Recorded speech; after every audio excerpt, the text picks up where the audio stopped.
Dear students, अभी हम लोग देखते हैं न्यूटन्स रिंग का एक न्यूमेरिकल का क्वेश्चन जो कि काफ़ी ज़्यादा पूछा जाता है न्यूटन्स रिंग के एक्सपेरिमेंट से रिलेटेड। अभी ये क्वेश्चन में आपको बताया जा रहा है कि Newton's ring are observed normally in the reflected light. ठीक है, आप सब जानते हैं कि रिफ्लेक्टेड लाइट और ट्रांसमिटेड लाइट में जो हमें पैटर्न मिलता है वो एकदम अपोजिट आ जाता है। ब्राइट रिंग डार्क बन जाती है और डार्क ब्राइट बन जाती है। वेवलेंथ कितनी दे दी है इन्होंने रिफ्लेक्टेड लाइट में? इन्होंने कहा है कि जो हम लाइट यूज कर रहे हैं उसकी वेवलेंथ कितनी है? 6000 एंगस्ट्रॉम। डायमीटर 20th रिंग की आपको ऑलरेडी गिवन है 0.5 सेंटीमीटर, और आपको पूछा गया है क्या? Radius of curvature and thickness of the film. ठीक है, तो लैम्डा जो आपको 6000 एंगस्ट्रॉम दिया गया है, इसको आप मीटर में कन्वर्ट कर लेंगे और ये आपका कितना बन जाएगा? 6 इंटू 10⁻⁻7 मीटर। ऐसे ही जो 20th रिंग की डायमीटर आपको 0.5 सेंटीमीटर दी हुई है, उसको मीटर में चेंज करेंगे तो कितना बन जाएगा? 0.5 मल्टीप्लाइड बाय 10⁻⁻2 मीटर। अभी आपको पूछा क्या क्या गया है? यहाँ पे आपको आर कैलकुलेट करने को बोला है उसने, और thickness of the film calculate करने को बोला है। थिकनेस आप जानते हैं कि आप कैलकुलेट कर सकते हैं, T is equals to R square by 2 into capital R. Capital R क्या है? आपका रेडियस ऑफ कर्वेचर, जो उसने पहले पूछ लिया हमसे, और स्मॉल आर क्या है? आपका रिंग का रेडियस। अब आपको डायमीटर दिया है तो रिंग का रेडियस तो आप वैसे भी निकाल लेंगे, उसको जस्ट हाफ ही करना है आपने।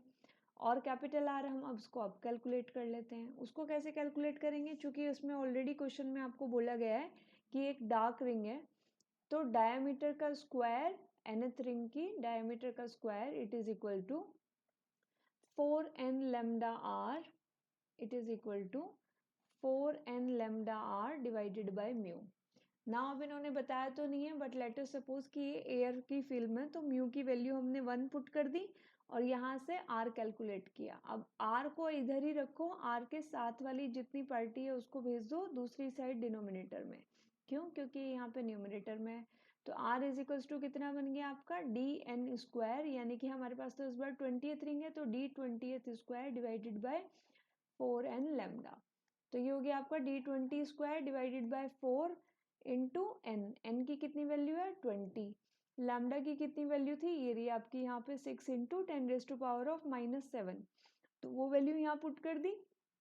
अब इसको आप कैलकुलेट करेंगे तो आपके सामने आपको मिल जाएगा 0.25 इंटू 10⁻⁻4, एंड ये 40 इंटू 20 कितना हो गया? 80, एंड 6 इंटू 10⁻⁻7। अब इसी को आप लिख सकते हो 2.5 इंटू 10⁻⁻5, और इसको आप कितना लिख सकते हैं? 4.8 मल्टीप्लाइड बाय 10⁻⁻5। ये दोनों आपके कैंसिल हो गए। ठीक है, ये और ये दोनों आपके कैंसिल हो गए, तो आपके पास बचा 2.5 डिवाइडेड बाय 4.8, जो कि आपका क्या बन गया? 5 यहाँ पे आप देखेंगे कितना बन गया? 0.5208 मीटर। तो आपकी ये निकल गई क्या? Radius of curvature. ये आपका वैल्यू निकल गया आर का। ठीक है, ये आपका आर का वैल्यू आ गया। अब हमारा थिकनेस निकाल लेंगे हम। थिकनेस हमने कहा था कि इससे निकालेंगे, तो thickness is equals to ring की रेडियस का square divided by 2 into capital R. Capital R था रेडियस ऑफ कर्वेचर, उसको डायमीटर की टर्म में चेंज कर लो, तो ये हो गया आपका D square by 8 R. R की वैल्यू अभी अभी निकाली हमने 0.52 मीटर, तो इसको यहाँ पे आर की जगह 0.52 मीटर लिख दिया यहाँ पर। 0.52 मीटर लिखने के बाद में ये आर था, आर की वैल्यू 0.52 मीटर आ गया। उसके बाद डी की जगह हमने क्या लिख दिया है यहाँ पे? 0.25 इंटू 10⁻⁻4। तो इसको कैलकुलेट करोगे तो आपका आंसर कितना आ जाएगा? 6 इंटू 10⁻⁻6 मीटर। ये आपकी थिकनेस निकल गई। ठीक है, तो ये दो आपके यहाँ पे आंसर निकले हैं। एक निकल गया है radius of curvature. Radius of curvature आपका ये रहा यहाँ पर, कैपिटल आर, और ये आपका निकल गया है यहाँ पर थिकनेस, यानी कि टी। सो उसको शेयर करिए अपने फ्रेंड्स के साथ में, और इसको लाइक और सब्सक्राइब कीजिए, ताकि आपको नेक्स्ट वीडियोस जो हैं वो मिलती रहे लेक्चर्स की। All the best.